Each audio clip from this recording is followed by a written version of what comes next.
नमस्कार, मी डॉक्टर मच्छिंद्र बांगर महाराष्ट्रातील हवामान परिस्थिती संदर्भात ताजा अंदाज देणार आहे. समोरील उपग्रही छायाचित्राचं निरीक्षण केलं तर डीप डिप्रेशन हे गुजरातवर स्थिर झालेलं आहे. लो प्रेशर देखील मध्य प्रदेशला ओलांडून आता याच डीप डिप्रेशनच्या दिशेने सरकतं आहे. परंतु आपला अंदाज आहे की लो प्रेशर हे थोडं उत्तरेला सरकेल आणि उत्तर भारतात पाऊस देईल.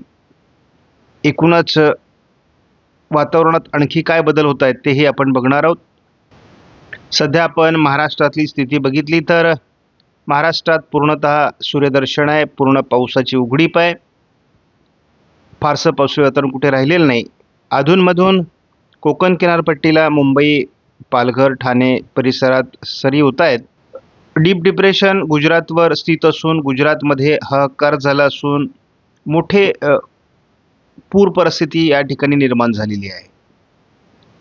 पुन्हा नव्याने बंगालच्या उपसागरात पावसाळी वातावरण तयार होत असून एक कमी दाबाचं वातावरण मध्य बंगालच्या उपसागरात तयार होऊ लागलं आहे. याचा परिणाम विशाखापट्टणमकडे जर आल्यास महाराष्ट्रात मोठी पावसाळी परिस्थिती भविष्यात निर्माण होऊ शकते असा अंदाज आहे. आपण त्याचा या व्हिडिओच्या माध्यमातून अंदाज घेणार आहोत. आज JFS मॉडेलने कोकण किनारपट्टीला हलक्या सरींचा अंदाज व्यक्त केला आहे. उर्वरित महाराष्ट्रातला पाऊस उघडला आहे. गडचिरोलीच्या दक्षिणेने थोडं पावसाळी वातावरण आज दाखवण्यात येत आहे. उद्या पूर्व मराठवाडा आणि पश्चिम विदर्भ असं थोडं पावसाळी वातावरण निर्माण होऊ शकतं, कारण जो मध्य प्रदेशवर आता आलेला कमी दाब आहे त्याची एक ट्रफलाईन या ठिकाणी क्रिएट होते. तर संपूर्ण पश्चिम किनारपट्टीला म्हणजे कोकणामध्ये पावसाचं वातावरण अजून कायम आहे. थोडं गडचिरोलीत देखील उद्या हलका शिडकावा दक्षिण भागात होऊ शकतो. प्रत्यक्ष पावसाला सुरुवात 30 तारखेला पूर्व विदर्भातून होईल असा अंदाज आहे. तोपर्यंत मराठवाडा, पश्चिम विदर्भ, उत्तर महाराष्ट्र, मध्य महाराष्ट्र, पश्चिम महाराष्ट्र या सर्व विभागात उघडीप राहणार आहे. 31 तारखेला मराठवाड्याच्या दक्षिणी भागातून, पूर्व विदर्भातून, बहुतांश विदर्भातून पावसाळी वातावरण वाढायला सुरुवात होईल. प्रत्यक्ष कमी दाबाचा प्रभाव हा विदर्भ मराठवाड्यात 1 तारखेला सुरू होणार आहे. त्यामुळे या अंदाजात कोणताही बदल नाही.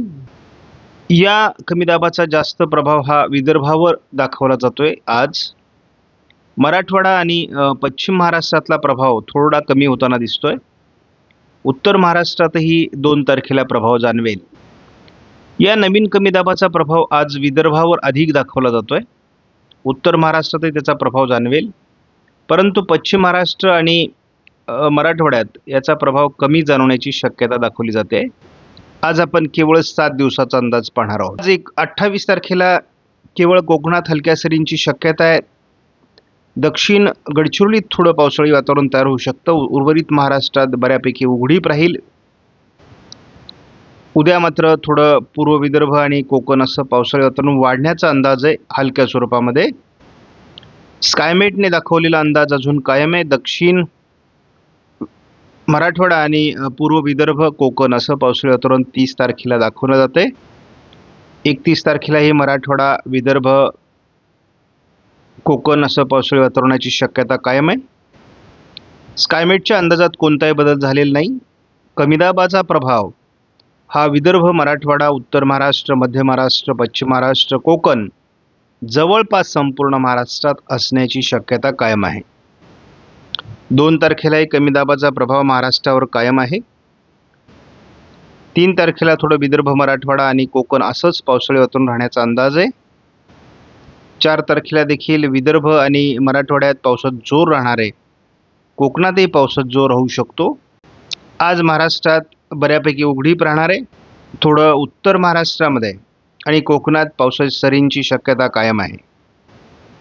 29ला हे महाराष्ट्रात उघडीप आहे. थोडं पूर्व विदर्भात पावसाळी वातावरण तयार होऊ शकतं. पूर्व विदर्भातील पावसाचं प्रमाण 30 तारखेला थोडं वाढेल. 31 तारखेला या कमी दाबाचा प्रभाव मराठवाड्याच्या पूर्व भागात आणि संपूर्ण विदर्भात जाणवण्याची शक्यता आहे.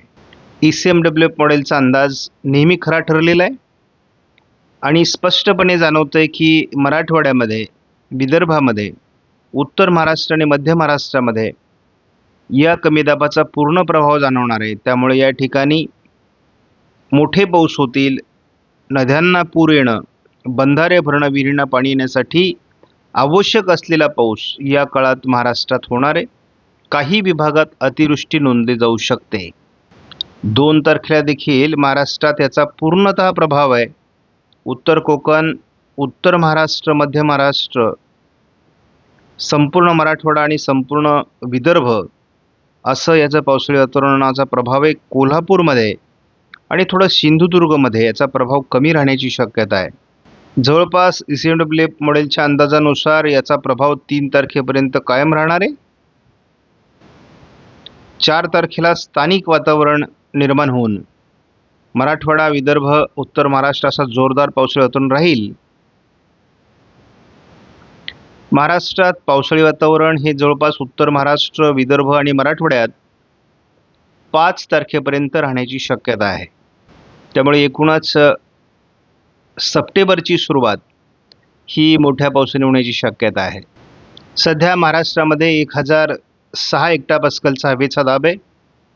त्यामुळे पावसाचं प्रमाण थोडं कमी झालं आहे आणि डीप डिप्रेशन अजूनही गुजरातवर सक्रिय आहे. आपण साधारणपणे धावती उपग्रह छायाचित्र याचं जर बघितलं तर आपल्याला असं एक अपेक्षा होती की एक वादळी परिस्थिती हवामान खात्याकडून याला जाहीर केली जाईल, कारण याची तीव्रता खूप आहे. परंतु अद्याप तरी असा कुठल्याही प्रकारचा निर्णय हवामान खात्याकडून झालेला नाही.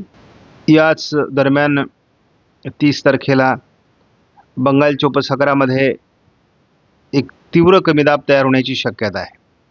याची गती 1000 हेक्टोपास्कलच्या कमी गेली तर याला डिप्रेशनचा दर्जा दिला जाऊ शकतो.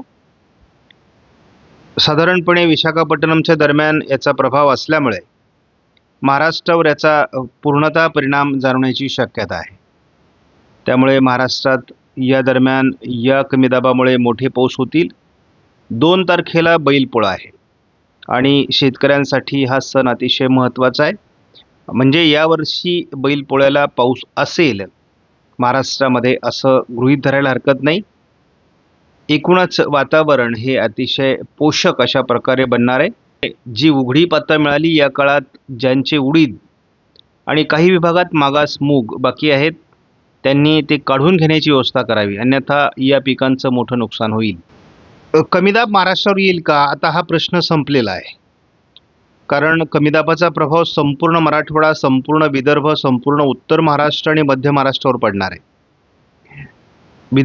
पश्चिम महाराष्ट्रात देखील सोलापूरच्या बऱ्याच भागात, धाराशिवच्या बऱ्याच भागात आणि सातारा, पुण्याच्या पश्चिमी भागातही पावसाचं प्रमाण वाढणार आहे. कारण जेव्हा कमी दाब एखादा मध्य भारताहून जातो तेव्हा अरबी समुद्रातून बाष्प ओढलं जातं आणि त्याचा परिणाम किनारपट्टी भागात पाऊस वाढत असतो. एकूणच यापुढे कमी दाबापाठी कमी दाब बंगालच्या उपसागरात तयार होतील आणि त्याचा परिणाम महाराष्ट्रावर होणार आहे. त्यामुळे सर्व शेतकऱ्यांनी आपल्या कामाचं नियोजन तशा पद्धतीने करावं. कोणत्याही विभागात यावर्षी दुष्काळी परिस्थिती राहणार नाही. सर्व विभागात मुबलक पाऊस पडणार आहे, सरासरीपेक्षा जास्त पाऊस पडणार आहे. आपण जर आपला 15 ऑगस्टचा व्हिडिओ बघितला तर परतीच्या पावसासंदर्भात सविस्तर अंदाज आपण त्या व्हिडिओमध्ये दिलेला आहे. ज्या ज्या अपडेट येतील त्या आपण पुढे देत राहणार आहोत. साधारणपणे आज दुपारी थोडं उत्तर महाराष्ट्र, कोकणामध्ये पावसाळी सरींची शक्यता कायम आहे. उर्वरित महाराष्ट्रातला पाऊस उघडला आहे. उद्या देखील थोडं कोकण किनारपट्टीला हलक्या सरी होऊ शकतात, परंतु प्रभाव कमी होतोय. विदर्भात हलक्या सरी 29 तारखेला होऊ शकतात. 30 तारखेपासून विदर्भात पावसाचं प्रमाण वाढू शकतं असा आपण यापूर्वी अंदाज व्यक्त केलेला आहे. साधारणपणे महाराष्ट्रात देखील मराठवाडा वगैरे भागात 30 तारखेपासूनच पावसाला सुरुवात होऊ शकते. अगदी आपण बघतो जळगाव, छत्रपती संभाजीनगर, जालना, अहिल्यानगर पूर्व, बीड, परभणी, लातूर, धाराशिव, सोलापूर भागात 30 तारखेलाच पावसाला सुरुवात होईल. पूर्व विदर्भातही पावसाचं प्रमाण वाढेल. कमी दाबाचा प्रभाव महाराष्ट्रावर प्रत्यक्ष 31 तारखेपासून पडायला सुरुवात होईल. आणि मग या ती 31 तारखेलाच आपल्याला मोठे पाऊस महाराष्ट्रात होतील असा अंदाज आहे. आपण बघतो या मॉडेलनुसार की साधारण नांदेड, यवतमाळ, वर्धा, चंद्रपूर, गडचिरोली, अकोला, अमरावती, नागपूर, भंडारा, गोंदिया, वाशिम, हिंगोली या जिल्ह्यात 31 तारखेलाच कमी दाबाचा प्रभाव जाणवायला सुरुवात होईल आणि तो दीर्घकाळ जाणवणार आहे. त्यानंतर मराठवाड्याकडे हे संपूर्णपणे सरकणार आहे.